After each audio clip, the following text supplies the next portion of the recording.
Today, we continue our discussion of Alex Hochuli's The Emergence of Techno-Feudalism. Actually, no, that's the section we're on.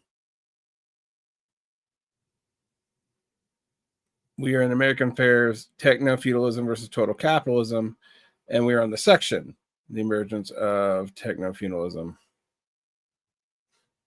Let's get right into it.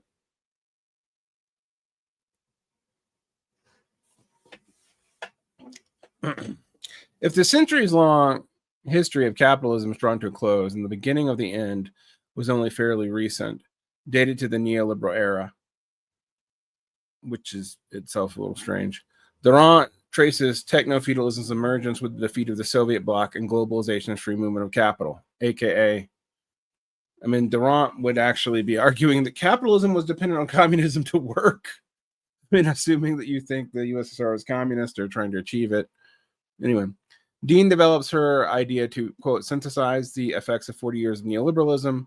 Varoufakis pinpoints a flood of money created in response to the 2008 and 2020 crisis as the origin of the new class of cloudalist. Now, Varoufakis is interesting as an MMTer. I don't know what problem he'd have with that, but nonetheless, these are rentiers who sit above the capitalist and the social order and exploit them. Really? They exploit them? All right. Even at the end of cheap money won't dethrone them because the new relations of power are institutionalized. In the past 2 decades, rent has come out of profit shadow, vastly exceeding the preceding tendencies such as cartels, consumer gouging, techno-structure, successful manufacturing of desires for things that we do not need. That's not unique to techno-feudalism. In fact, that's not a trait of feudalism at all. That's a trait of capitalism and financialized asset stripping. You know, all things that we saw most of the 20th century since the invention of advertising. Anyway, the unique feature of this order, Varoufakis explains, is capital is no longer, quote, just a means of commodity production, i.e. a factory. It never was. Capitalism existed before the factory. And a, quote, social relation affording its owners extractive power over non-owners. The ability to hire labor whose products are sold for more money than their wages, which still very much fucking exist. Until the majority of the population doesn't have jobs, not just like 5% or what we're currently looking at now in the developed world, like 10% in other places. And that's just formal economic jobs. I'm not dealing with informal ones. You still have a market for jobs, and informal ones are also still a market for jobs. I don't know what the problem is here. Cloud capital now has a distinct third nature. It has produced a means of behavioral modification and individuated comment, italics author's own. Again, how's that different from fucking advertising? And if it sounds like a new iteration on 1950s discovery of the hidden persuaders in advertising, it's because it mostly is. Okay, yeah, Alex, you agree with me. It's the same thing. And these are the same arguments that were made for the monopoly capital period in the 50s and 60s during Fordism. How is any of this new? Survey says it's probably not. Maybe we are in a level of, you could argue that there's so much of it that we're quantitatively in a different formation. But again, markets still exist. Unlike the old terrestrial capital, cloud capital is reproduced by unwaged workers, aka cloud serfs, except that's in leisure time. Anyway, we're all cloud serfs when we are willing to participate in our data being extracted from us, quote, replenishing cloud capital stock. Why are you calling it capital if it's not capital? Upload photos and videos on Instagram or TikTok, submit film, restaurant books, and reviews. Most people have jobs still when they do that. We're not all influencers yet. Significant as this is, does this amount to a new mode of production? Survey says most likely not, but I'll let Alex answer that. New technologies are immensely powerful because they, quote, become at once more attention holder, a desire manufacturer, a driver of proletarian labor, of quarrel paroles, an elicitor of massive free labor from cloud serfs, and to boot, the creation of a totally privatized digital transaction space like cloud feasts like Amazon, in which neither buyers nor sellers enjoy any of the options they would in normal markets. What's unique about this other than renaming stuff in feudal garb? I have no idea. Dystopia is here. Quote, with Don Draper, the protagonist of Bad Men, at least we had a fighting chance. It was his wits against ours. With Alexa, we stand no chance. The power to command is systemic, overwhelming, and galactic. You can not use it.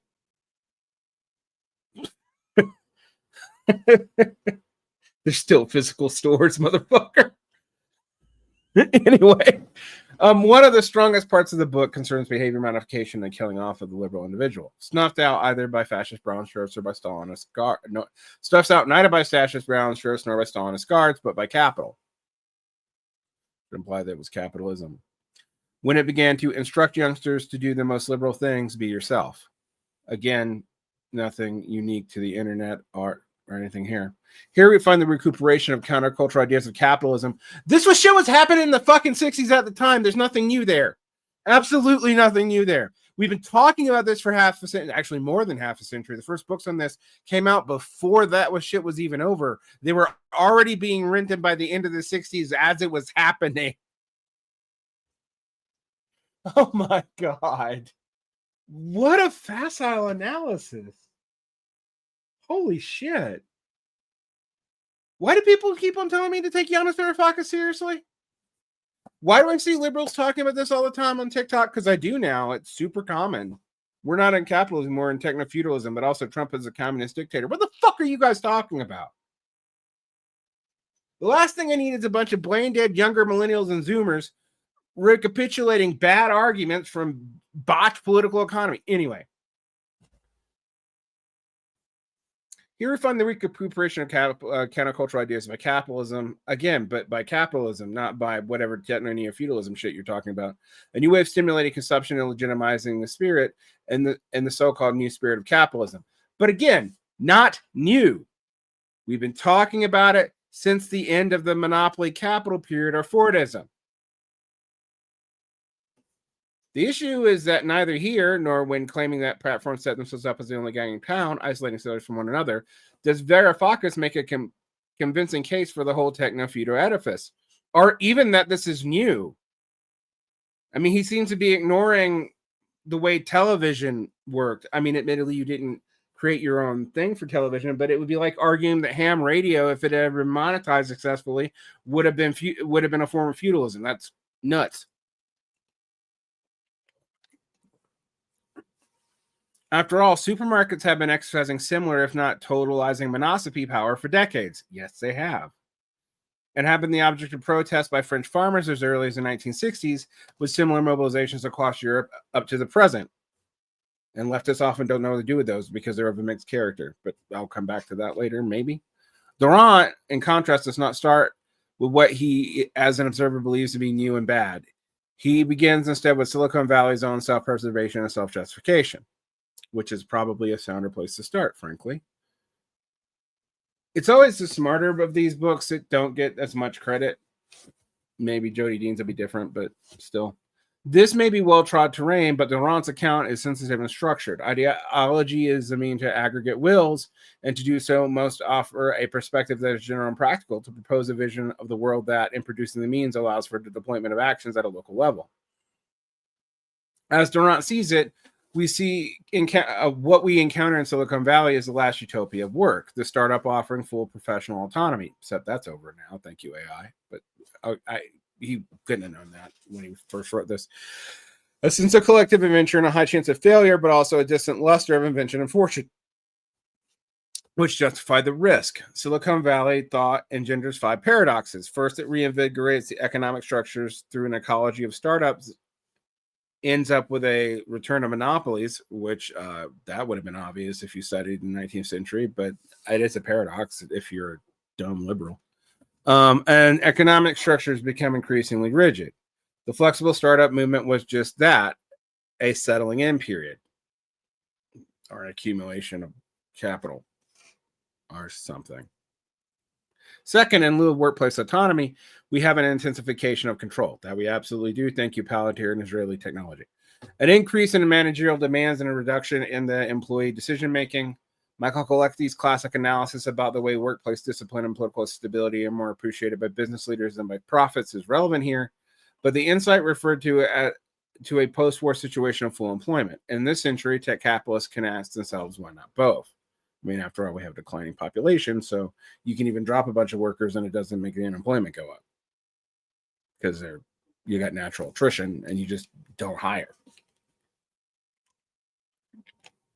Third, the much vaunted culture of openness and mobility, think Google campus, has resulted in an intense spatial polarization. Islands of Silicon Valley need a notion of non-Silicon Valley to survive. Those places where goods are assembled, sorted, and moved. Animals are reared and killed, crops are grown, and waste into which waste is transported. But again, Bordigo was writing about this, about the concentration of organic capital inputs in factories in the fucking 40s. He was writing about it in the 50s and 60s, but he was talking about the development that happened during the war and right before and after it. The war being World War II. Every reminder we cannot live on thin air is a useful one, no more so than here. Intangibles require a very tangible material backdrop. Thank you, because that's missing from Varoufakis from everything I've read. Incidentally, this is what Durand's main point of contention with works post-mortem on capital. Information is not and will not be the main mode of value production. Yeah, I always thought works contention there, whereas frankly, like, I'm ignoring the material economy, which even builds the infrastructure that I'm talking about, that all the AI and cloud shit is based on. They are still based on physical machines run by physical inputs like electricity and water that are maintained by physical people, although not that many. And some robots, but still, you still need people to service robots because they break. The delusions of thin air life got us to where we were at. Everything from fruitless expansion of higher education, yeah, that was true, to grievously underinvestment in public infrastructure for lower education, yeah, that was true, and also for pretty much everything. Although the grievous underinvestment in public infrastructure is a little bit more complicated than just underinvestment. It's also the fact you're dealing with prior infrastructure that you have to remove or refit, and that's actually sometimes more costly than just building new shit. All right, to the predominance of streaming and sound bites over culture and craft, to the outsourcing of industrial production. I'm not sure that's cloudless. I think that has very much to do with profit seeking, but nonetheless. To perpetuate the illusion that material production happens as if by magic and need not be tended to. It is good to see this worldview be taken down a peg, even in books that at least partly argue that tech is changing everything. Yet Durand also notes the spirit of mobility and openness encouraged by Silicon Valley is actually that of radical individualism. Again, we've been complaining about that since the fucking 60s. Read Christopher Lasch's Cultural Laissez-Faire in A World of Nations, which I believe was published in like 1971 and written in like 1969. Anyway, this absolves the employee of any kind of organizational patriotism or secondary narcissism in return to a total lack of protection and security. Employees grant no loyalty, but this isn't exactly a peasant type to source land then, is it? No, nor is it new. In fact, the period that only had that was Fordism. All other periods of capital before and after do not. If you think people were patriotically loyal to the factories in the Gilded Age, you're a fucking moron. Sorry, I'm getting mad because these arguments are really bad. The first paradox is a Schumpeterian one. Joseph Schumpeter, by the way. We have innovation without growth in lieu of the promised shared prosperity. Quote, the slowing of GDP growth and productivity and increase in the deadweight of the financial sphere and of actually a lot of the public sphere too. Persistent underemployment, but not unemployment. And last but not least, a rapid deterioration in ecological conditions. The phenomena added up all point to decline, aka decadence, aka something I've been talking about for a while. You don't need techno-feudalism to deal with that. Sometimes bad shit is new. All right. Text disruptive legacy of firms, along with the supremacy of its own terms and market capitalization, hasn't renewed dynamicism. This isn't a creative destruction, but a destructive creation, a breakdown of the social relations characteristics of the previous phase, which also make the economic dynamic more fragile in terms of the production of material and political conditions. Fifth and finally, the obsolescence of the state has bumped into a very evident survival of the entrepreneurial state as demonstrated by Mariana Mazzucato, and others. The leading position in the United States is hardly down to the spontaneous market forces, and late entrants like China, South Korea, and Russia all rely on public intervention to handle the entry into the digital age. Well, that actually is logical from classical Marx's Capital, because anytime you have more rents, you have to have a state to enforce those rents, or at least a state to grant private forces the ability to use violence to enforce those rents through an expansion of the monopoly on violence through sovereign exception. Yeah, you know, that's what that means, right? And that's not new either. All right. Also, during the Fordist period, public invention was used to handle the entry into the new market. And that was true in the industrial capital period of the 19th century, too. Go back and look at Britain's laws around that. Oh, my God. This is so ignorant of prior history, and it assumes that a kind of idealized form of capital about free and open entrepreneurial markets was ever a thing, which it wasn't. Even Marx is pretty skeptical on that stuff, and he was writing an imminent critique of Adam Smith et al. All right. New faces of unfreedom. What we find in the world marked by rigidity, monopoly, control, stagnation, all of which go back to the monopoly capital period, and a growing weight of the state. It's not exactly clear what is feudal here. No, it's not. I mean, Bukharin was talking about this in the 1920s. Yet direct coercion of force in economic affairs was a distinguishing feature of pre-capitalist life. Yeah, it was, but also it was a distinguishing feature of the transition to capitalism too. The enclosures weren't done without some state help. But centralization of control depicted here is more of a piece of 20th century totalitarianism. For Faroufakis, capital's power to command now extends beyond the factory, the shop, or the office. We are all cloud proles or cloud serfs, unmitigated by any market. I could have made this argument about fucking television if I tried. Algorithmic behavior modifications join capital's existing article of brute force, agenda setting, propaganda power, and capital's power to have the proletariat voluntarily generate surplus value through employment to create a monstrous social order. But all this is already capitalist. There's nothing new here. Durand similarly glimpses machines of total control. Quote, governmentality bypasses the human subject and deprives them of reflectivity, producing action without the formation or formulation of desire. Here he follows Zuzana Zuboff's depiction of surveillance capital, although rightly identifies that such a surveillance regime is that of uncertain stability. And moreover, at an analytical level, we mustn't overlook surveillance's economic underpinnings, aka it pays people to pay Palantir and Lockheed Martin and Boeing and whoever makes the fucking drones. NVIDIA chips for AI used for governmental surveillance, etc., etc., etc. All right, but so far, Durand's the book I haven't really skimmed, and Durand's the book that seems good on this, so we'll have to come back. We are left with a sort of iron cage theory in the footsteps of Weber and Foucault, and again, those were not talking about pre-capitalism, although Foucault is a little bit more murky on his categories. The machines of domination and control can only grow in strength as consumers dedicate ever more of their existence to the platforms, although that's also not a questionable assumption too. The quality of the service and offer increases in tandem with the tech company's profits as units generate more data. I don't think we got proof of that.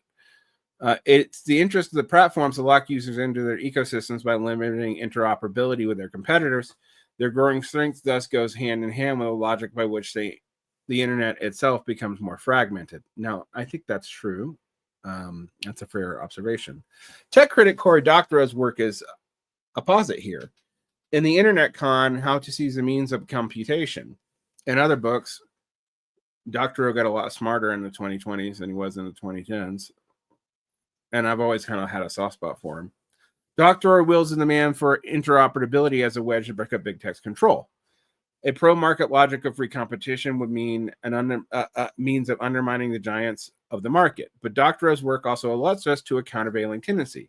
Yes, network effects lock in consumers for the cost of porting over the new network are prohibitive. But the quality of many platform and services and products is deteriorating in shitification. Yeah, it's going the opposite of what Durand predicts. Leading doctoral to coin the term inshitification, haha, which becomes McCrary's Dictionary's Word of the Year for 2024.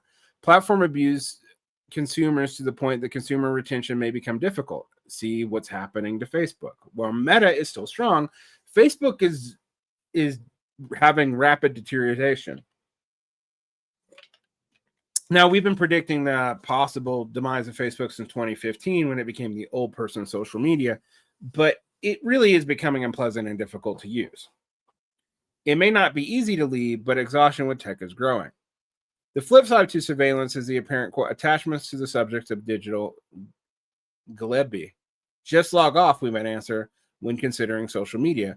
But it's worth recalling that the tech is no longer just a sector. It reaches across the economy.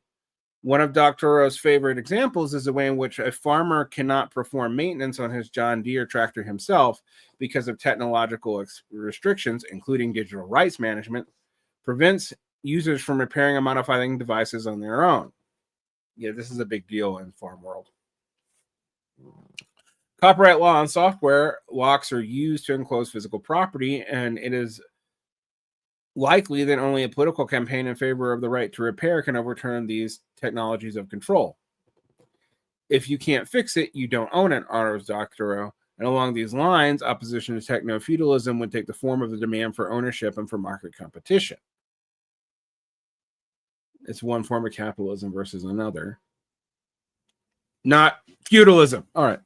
If the demand constitutes a voice, then what does an exit look like? For Durand, the augmented human beings of our digital age does not escape the empire of algorithms any more than the socialized being escapes the empire of institutions. This is a profound statement under direction of contemporary unfreedom, because the reality is that we are increasingly find ourselves not just dominated by algorithms, but simultaneously deinstitutionalized and desocialized. If the institutions controlled us in the past, I think, we miss them now, because at least they were socializing. A correlate to this is that we are moving away from, quote, the principle of supposed horizontality of the commercial exchange between agents really able to enter the transaction, which was probably never really true, but go ahead. As a subordination in a wage economy becomes dependence on the platform economy, but the platform economy still involves wages, motherfucker. All right. I'm getting really annoyed with this line of argument because it doesn't really, it denies the existence of most of the economy. If we had UBI and everyone was using their UBI to not own anything and pay rents in, one, it would be a perfectly circular system that would not really be profitable after a while, because it would be subject to, if nothing else, anthropic decay. But two, then you might have an argument about digital serfs. But if you still have to make wages to pay these rents, and then it's not like we get paid to upload our shit to Facebook for free. We actually have to either produce a commodity tangential to that for entertainment, or we have to have a job separately from anything we're doing online. So it doesn't really totally hold. The exit costs are huge. Like peasants roaming from a fief, they have to make it on their own. Okay, that's fairly true. Yet in medieval Europe, individual production was still possible, and peasants outside a fief might have access to the means of production, as rudimentary as a bow and arrow, a hoe, or the right to use common land, as long as there was common land and you weren't poaching on the king's stuff and getting yourself hung. In capitalism, not so. The accelerationist philosopher Nick Land, always to be relied on to restate the worst contemporary trends in the intensified form and a positive development, talks about no voice free exit as a model for the future. People will live under gov cores or private authorities where there is no democratic voice. Denizens can just exit if they don't like it. Even in this fantasy, feudalism doesn't seem to be the right lens to understand the near future. Although that was Hans Hermann Hobbes' argument of why feudalism was the most capitalist form of government. Yes, someone did actually argue that. A Frankfurt School influenced by Mises libertarian,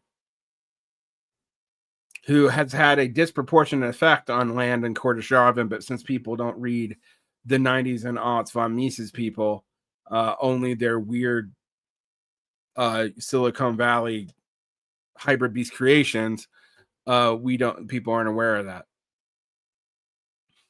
All right, Dean's understanding of the coming of freedom also seems continuous with capitalism. For her, neo-feudal serfs are proletarianized serfs, free from the land, free from job security, free from social welfare safety nets, dependent on the markets for every aspect of their lives. You know, what we describe proletarians and capitalism as. Oh my God. It's unclear how this is different from Marx's assessment 150 years ago that the laborer is free in the double sense. So he's a free man that he can dispose of his labor powers as a commodity. And on the other hand, he has no commodity for sale, is short everything necessary for his realization of his labor power. AKA, what Dean describes as not a capitalist proletarian is the definition of a capitalist proletarian. I thought we couldn't get any dumber than some of the worst elements of the PMC debate, but we have. Leave no Marxist academic unwilling to go to create a novel framework which doesn't make a bigger hash of things. Framework innovation is important, but it's over-incentivized in academia and in the media landscape. And when you see that, a lot of what you see is people basically throwing spaghetti against the wall.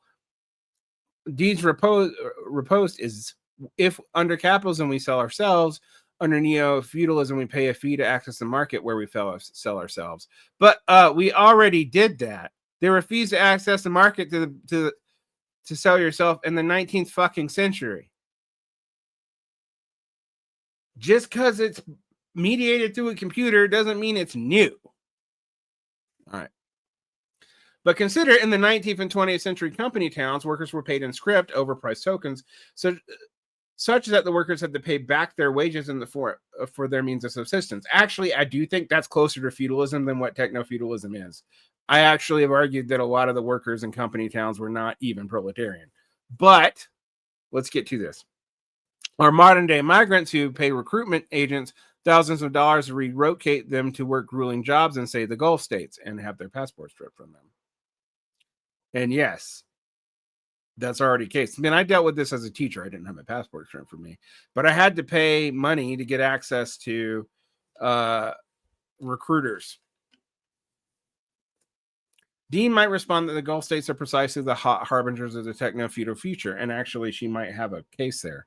But numerous other possible counterexamples from capitalism's past and its contemporary periphery should alert us to the fact that what is taken as part of pure capitalism from which we're departing may just be the universalization of the Euro-American capitalism in the 20th century. And then I would say in the mid-20th century at that. Some of this, I think, is an ideal form of capitalism that actually has never existed. But, okay. Indeed, the suspicion remains that the whole techno-feudal theoretical project is indicative of a lack of imagination.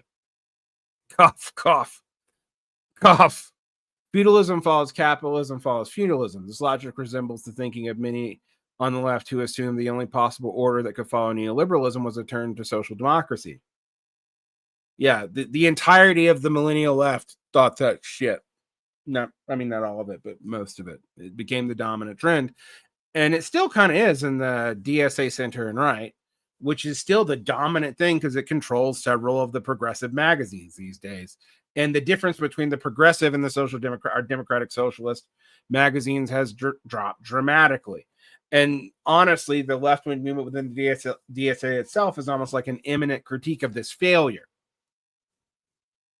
A lot of it is also backwards looking. It looks to other prior socialisms as their sole model, but at least it realizes the problems there.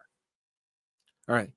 The emerging global dispensation assures us that this is not so. There are other ways for the new to be bad, and there are other ways for the bad to take new forms. Yes, thank you, Alex. I think Alex and I have been making the same argument here. Turning to other matters of imagination, Dean warns against embracing Silicon Valley and its effects. Writing from a Lacanian psychoanalytic perspective, my favorite, not really. She sees the parcelization of sovereignty reflected ideologically in the fragmentation of the symbolic order. Mobilizing what Slavoj Žižek calls the decline of symbolic efficiency, Dean observes that there is no master signifier holding the means together. Oh, like people argued in the 70s for post-structuralism or something. Not like Lyotard argued the same thing. 50 fucking years ago. All right. There's no sovereign law, but instead an extensive forms of legal privatization and personalization of networks of fealty and privilege. Yeah, it doesn't work the same way as seigneury or a minoralization in feudal economies, though, Dean. And I would like to make that point, and I think Alex will too, because I'm getting to the next line. The final point is overstated. The practical effects are there to see. The individualization of experience, the fragmentation of subjectivity, and the scrambling of possibility for coherent life are, of course, taken together as the root of a lot of contemporary derangement. But again, see the 1970s and 80s where we were talking about the same fucking thing. Recalcitrant or narcissism, we were talking about the same fucking thing. I'm swearing a lot because I'm angry because this is like ignoring the cultural history we've already seen. Similarly, there's an increasing turn to mysticism and magic. We saw that in the 70s and in the 90s. It happens in generational cycles.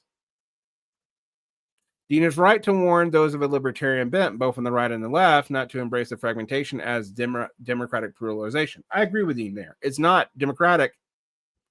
I'm not against pluralism, but this isn't it. Nor to reject reason as a path towards creative flourishing. That way lies demodernization, extinguishing enlightenment. I mean, the enlightenment might extinguish itself, so who cares? But in some ways, I do actually care about logic and rationality. Here we find the total triumph of capital, and it's in its stead of instrumental rationality. The world is without a God, which is without God, which has emerged. I'm going to add a God because, what's with all this Christian assumption shit? Has emerged through an abortive or perverted process of secularization. Okay, sure.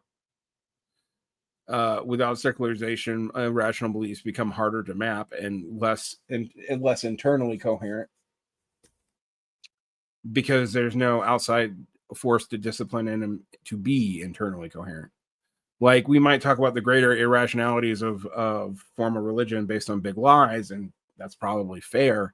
But also that there was an internal coherency to those lies if you took them as axioms. All right. The trajectory of modernity had, until 50 years ago, been towards demystification, towards a scientific worldview, but complemented by higher-order humanism premised on the belief in our species' ability to gain self-conscious and mastery, to assure the conditions for a truly human life. To paraphrase Antonio Gramsci, we look toward to a life without illusions, without becoming disillusioned. Yeah, that didn't happen. Some used to call this communism, until the regimes led by parties that labeled proved at least as anti-human decadent as the decadent capitalist societies. And in any case, it's hardly necessary to say this harsh, disconsolate, and godless world is a great departure from the cosmology of feudalism. Also, I would say that what we have now is, the perverted process of secularization is that people haven't thought through what secularization always indicated, because we have never been as modern as the highly educated in science thought we were. And even they are often selectively modern in the sense that rationality is usually not extended to all fields, only what they're a specialist at. See, Tainter again. All right. The social fragmentation I previously discussed in this journal as Brazilianization. I would say Brazilianification, but that's just me. Alice can, make words as he likes, is the engine of the turn to irrationality that Dean observes and insists on calling feudal. Yeah, feudalism has a rationality. It's just not ours. Yet we can observe the embrace of the cryptic, occult, techno-pagan, and anti-modern, and this is only amplifies the apocalyptic insecurity. But this irrationalist turn is a product of the desert of instrumental rationality and scientism, the breakdown of the old belief systems and the absence of new ways of explaining the world and one's place and purpose in it. Also, I mean, there's just fundamental problems. Like, no one's answered the scientific demarcation problem that deals with all of it, including Popper, which was the most popular answer for a long time. Because probability exists, and I keep on telling people about this, and I don't get a lot of, response to it that's substantive. You can't fully falsify anything when there's still a 2% chance that it can happen. All right. In the periphery of global capitalism, the religion of the poor is increasingly fundamentalist. Yeah, I mean, that happened, in the United States in the South when it was a periphery internal to the Southeast. You saw that in the Black community too. I mean, like, it's not new. I don't even think it's backwards. This is why I was always like, you have to, like, leftists who won't go into black churches can't really do their job, as I used to say, and still do. In Indonesia, precarious workers adopt Islamic piety. In Nigeria, the growth of Pentecostalism and Islamic fundamentalism proceed apace.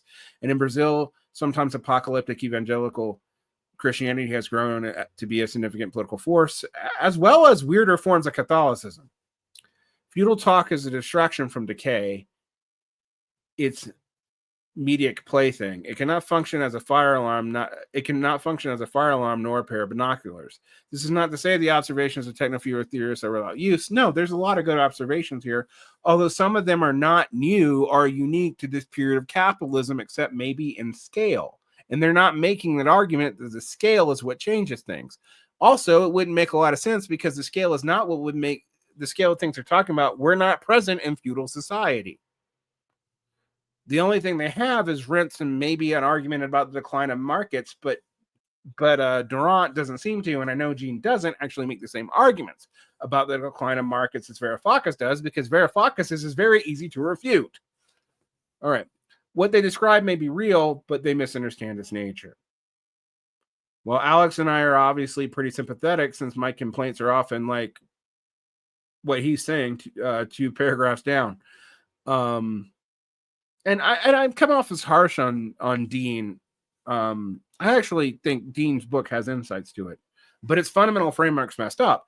And I think this is a long durée problem for her.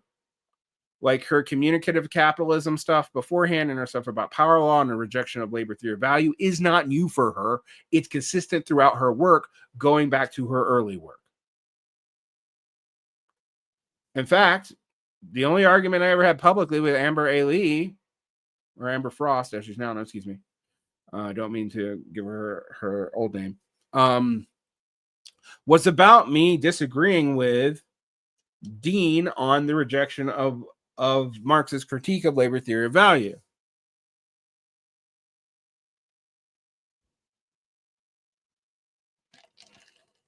Not new.